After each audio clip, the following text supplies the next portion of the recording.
বাগেরহাট জেলার কচুয়া উপজেলায় বাংলাদেশ জামায়াতে ইসলামীর আয়োজনে এক কর্মী শিক্ষা শিবির সফলভাবে সম্পন্ন হয়েছে। শনিবার কচুয়া আলিম মাদ্রাসার হলরুমে অনুষ্ঠিত দিনব্যাপী এই শিবিরে জেলার বিভিন্ন স্থান থেকে দলের নেতাকর্মীরা অংশগ্রহণ করেন। বিস্তারিত থাকছে শেখ রাকিবুল হাসানের প্রতিবেদনে।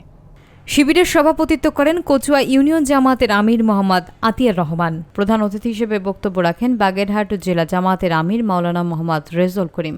তিনি তার বক্তব্যে বলেন, দেশ ও জাতির সার্বিক কল্যাণে আদর্শ ও দক্ষ কর্মী গড়ে তোলা একমাত্র বিকল্প।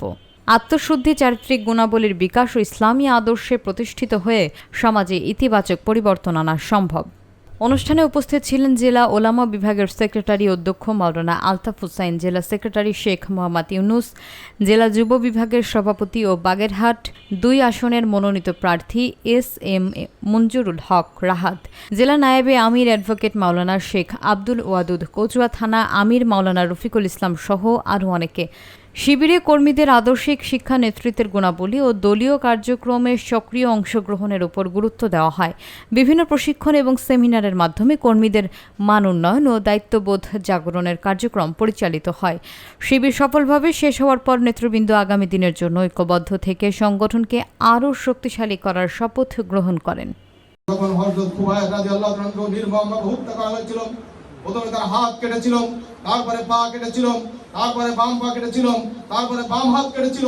এভাবে হত্যা করার পরে শেষ পর্যন্ত তাকে ছুঁড়ে চড়িয়ে তখন হত্যা করে। সেই দৃশ্য তখন আমার চোখের সামনে আসে, আমি সহ্য করতে পারি না। আমিরুল মুমিনিন, এই জন্য আমি মাঝে মাঝে বেহুশ হয়ে যাই। আল্লাহকে আমাদের বুকের মধ্যে যে ব্যথা, এই ব্যথাকে আল্লাহ দেখেন, বোঝেন।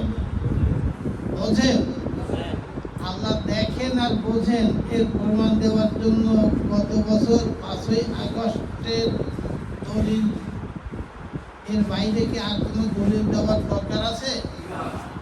আল্লাহ তাআলা আসার সুযোগ দিয়েছে, আলহামদুলিল্লাহ। আপনাদের সাথে তো আমার সবসময় কথাবার্তা হয়, আবারও হবে সামনের দিনে। দোয়া করবেন।